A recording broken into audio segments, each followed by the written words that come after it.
Azərbaycanın şəxsi həyata salam, hər vaxtınız xeyirli olsun. Bir balaca məqam tapan kimi yenə də belə tematik mövzulara keçirik.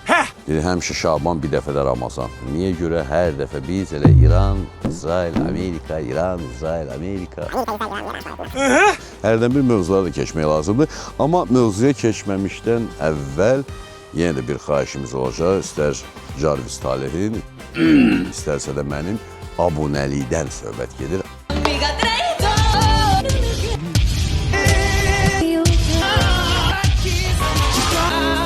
Abunə olun və dərhal da qabağınıza yeni videolar çıxsın və həmin o videolar ətrafında müzakirələr də aparaq.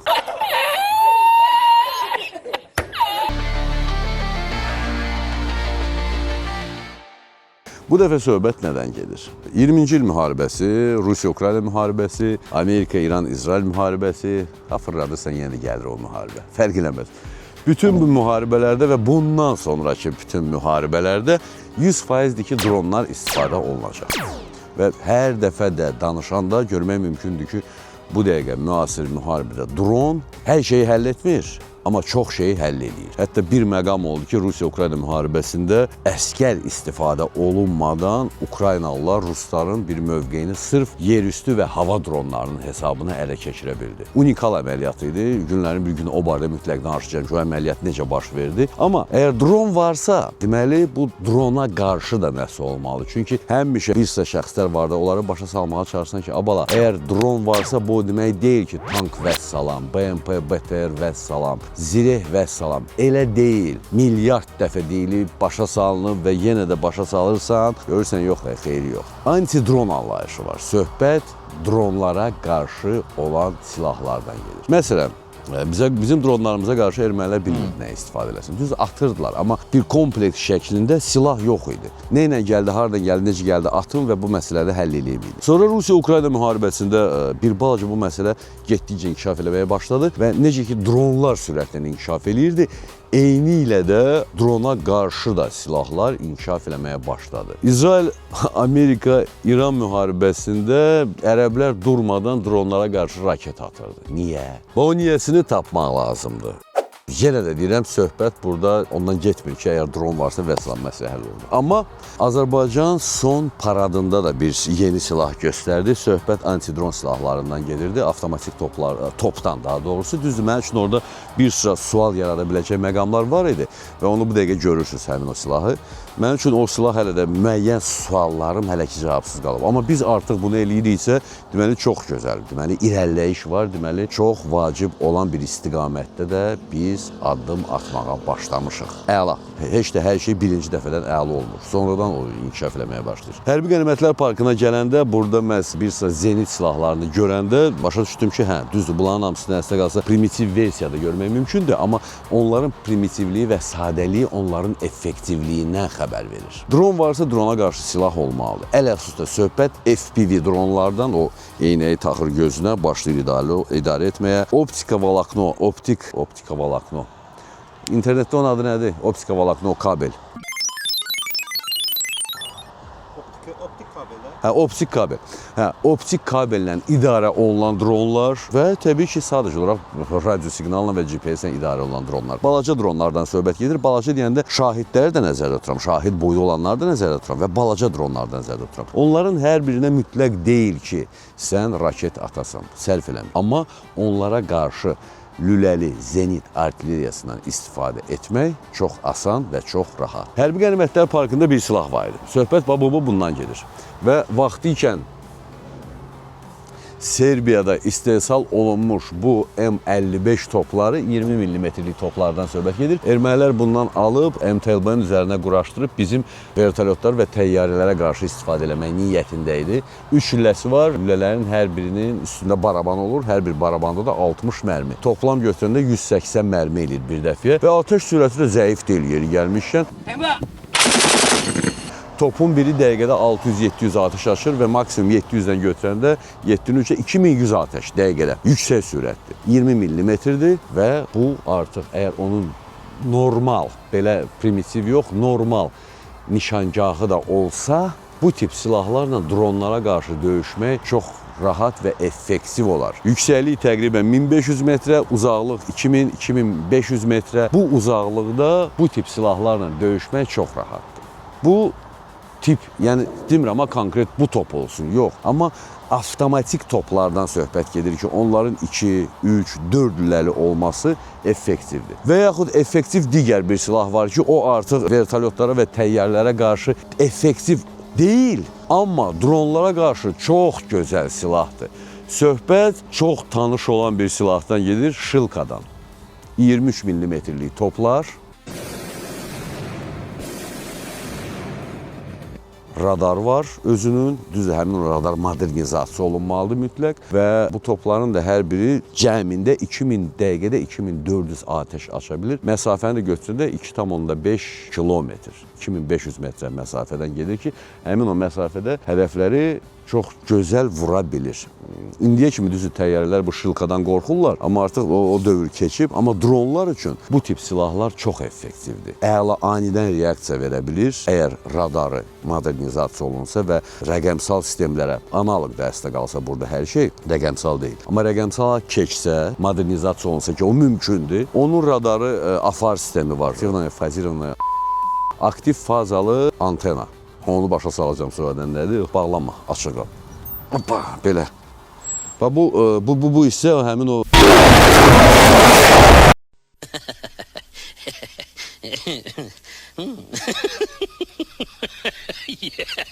mexanikin yeridir, hə. Mexanikin yeridir, mexanik burada oturub maşını idarə edirdi.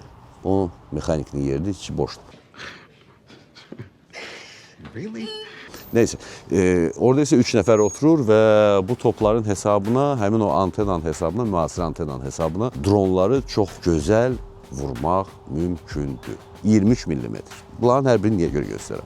Növbəti silah bu, əslində qalsa mənim ən xoşuma gələn toplardan biridir. S-60 57 mm-lik köhnə top, 57 mm-lik topdur. Uzaqlığı nöqteyi nəzərdən baxanda 4 kilometrə qədər əslində qalsa hədəfi vurmaq imkanına malikdir. 4 mərmidən ibarət kaseti var, həmin o kaseti o tərəfdən. Kaseti, 4 mərmilik kaseti bu tərəfdən salırsan bura, burada oturur vertikal nişan alan, o tərəfdə qorizontal nişan alanlar otururlar və onlar hər biri öz bir hədəfi 2 nəfər nişan alır və bum, bum, bum, bum, bum, bum, bum, başlayır atmağa. Düzdür, atəş sürəti zəifdir, düzdür, dəqiqlikdə müəyyən problemlər var. Amma bu topun kalibri 57 mm.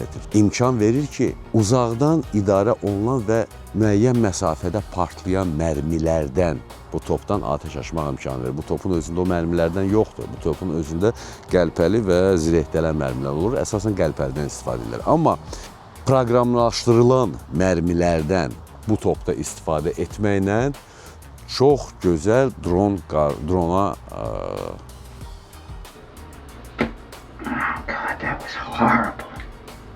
dron əleyhinə silah kimi istifadə etmək mümkündür. Söhbət nədən gedir? Almaniya, İngiltərə, Amerika o tip toplardan istifadə edir. Topun ağzında burada proqramlaşdırılan bir sistem olur. Mərmi atılanda artıq proqramlaşdırılan sistem özü mərmiyə impuls verir ki,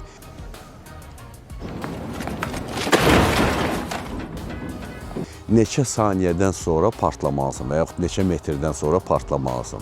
Mərminin özündə olur o başlıq və burada olur o başlıq. Və məsələn, 3 kilometrdən sonra mərmi partlamalıdır. Atəş bum, bum, bum, bum, 4 dənə mərmi getdi və 4-ü də gedir 3 kilometrdən sonra partlayır və 3 kilometrdən sonra həmin o dron var və həmin o dron artıq o qəlpələrlə məhv edilir. Effektiv silahdırmı? Bəli, effektivdir. Yenə deyirəm, topun özü köhnə olsa da söhbət 60-cı, bəlkə də 50-ci illərdən gedir. Amma çox gözəl silahdır.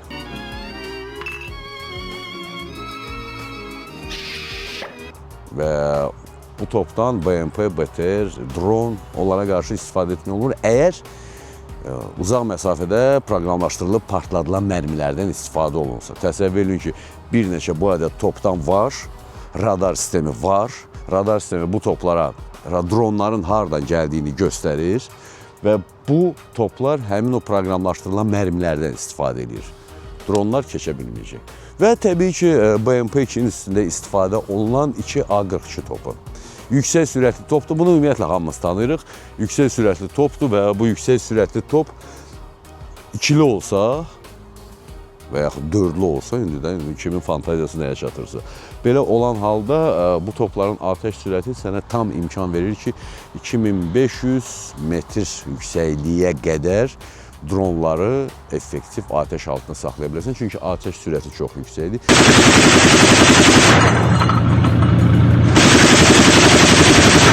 ...550-600-ə qədər çatır sürəti və təsəvvür edin ki, 30 mm-lik bu top elə bir sürətlə atəş açır.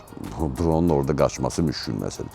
Yəni, bütün bunların hamısını göstərməklə mən nəyi nəzərdə tutmaq istəyirəm?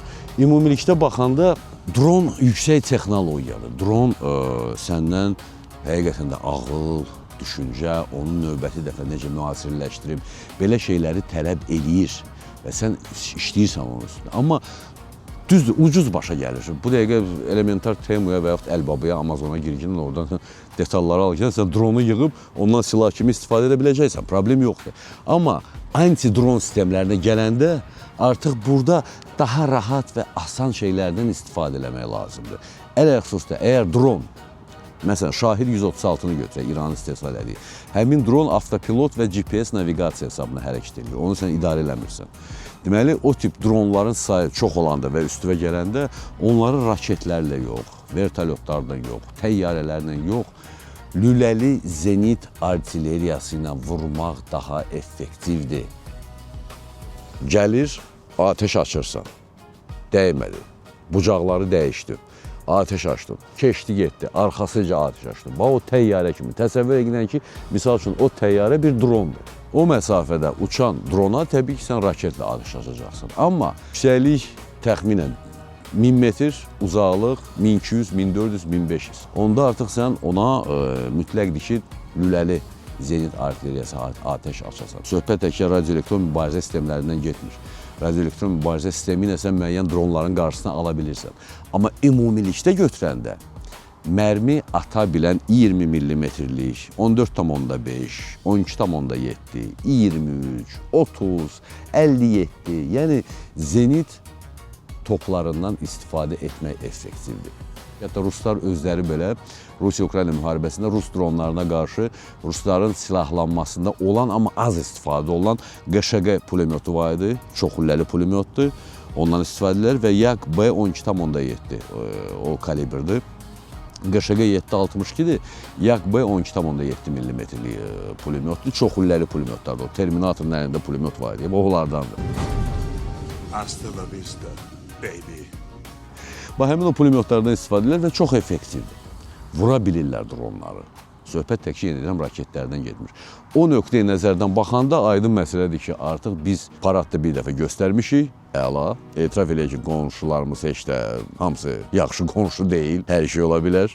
Və ona görə də biz artıq necə ki dronda irəliyirik, eləcə də dron əleyhinə, anti-dron silahlarında da özümüzü çox möhkəm tutmalıyıq. Dron, bəli, təhlükə yaradır. Texnikaya qarşı, obyektlərə qarşı, insanlara qarşı təhlükə yaradır və bunu nəzərə almaq lazımdır. Belə, salamat qalın, əsası odur.